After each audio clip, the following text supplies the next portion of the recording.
today, man. I was listening to Mill City Boxing. Mill City was Judah.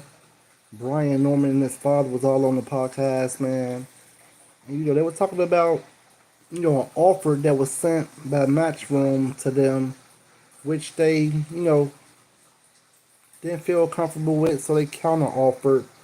And they said they never heard back from Eddie Hearn.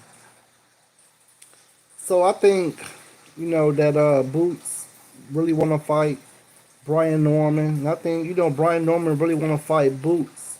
I don't think it's a duck at all with neither boxer. I really believe that, man, I hear that he want to be undisputed at 147 pounds, which is, I think he need to not focus on 164, 160, 168. There's nothing wrong with being a visionary, but man, you got to handle what's in front of you, man. I don't believe that Brian Norman is easy work at all. He's 23 years old. He's a hungry lion, and he's getting better and better with each fight. Not saying that Boots is slouch. Boots is evolving also, man. But hey, man, you got to put in that work.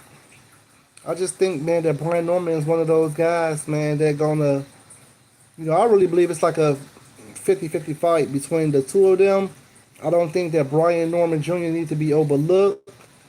I believe if a mistake is made in that fight with Boots and Brian Norman, he might wobble Boots. That's just my opinion. I know, the guys from Philly, they ain't gonna like that. They're gonna say, hey, man, this Negro hang.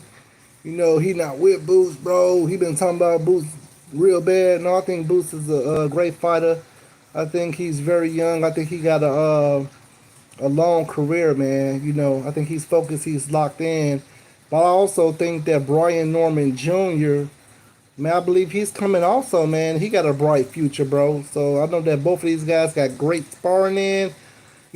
Maybe Boots should take his eyes off Terrence Crawford, man. Put his eyes on these Lions that's coming up, like Brian Norman to come in, to take his throne. My thoughts, JoJo Boxing, bro. I'm out. I'm just keeping it 100 boxing world.